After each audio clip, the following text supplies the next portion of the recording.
ஒரு நுண்ணோக்கி 2 சென்டிமீட்டர் குவிய தொலைவு கொண்ட ஒரு பொருளருகு வில்லை மற்றும் 4 சென்டிமீட்டர் குவிய கொண்ட ஒரு கண்ணருகு வில்லையை 40 சென்டிமீட்டர் நீளமுள்ள குழாயில் கொண்டுள்ளது. அப்போது 2 சென்டிமீட்டர் அப்படிங்கிறது வந்து FO மதிப்பு, 4 சென்டிமீட்டர் FE மதிப்பு, 40 சென்டிமீட்டர் Lோட மதிப்பு. கணினி தெளிவுப்பாருக்கான தூரம் 25 சென்டிமீட்டர் 20 இன்ச்சு கொடுக்குறோம். அது வந்து கேபிட்டல் டியோட மதிப்பு. ஒரு நுண்ணோக்கி உறுப்பருக்கு என்னென்னு கேட்டிருக்காங்க. தனியாக எடுத்துருக்கோம். FO அதாவது பொருள் லென்ஸோட குவியத்தொலைவு, FEங்கிறது கண்ணரு லென்ஸான கண்ணரு ஒளியோட குவியத்தொலைவு, Lங்கிறது இந்த குழாயின் நீளம், Dங்கிறது தெளிவுப்பாறைக்கான தூரம்.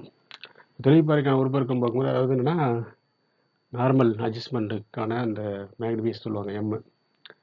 தெளிவுப்பாறைக்கான அந்த உறுப்பருக்கு வந்து என்னென்னா உங்களுக்கு M = L/FO × D/FE அப்படிங்கிற அந்த ஃபார்முலா தான். அப்போ L என்னது 40, எல்லாம் சென்டிமீட்டர் இருக்கால அப்படியே சப்ஸ்டியூட் பண்ண வேண்டியதுதான். D வந்து 25 சென்டிமீட்டர், F வந்து 2 சென்டிமீட்டர், F வந்து 4 சென்டிமீட்டர். இங்கே கீழே சென்டிமீட்டர் ஸ்கொயர் ரெண்டு இருக்கும்போது மேலே சென்டிமீட்டர் ஸ்கொயர் கேன்சல் ஆகிடும்.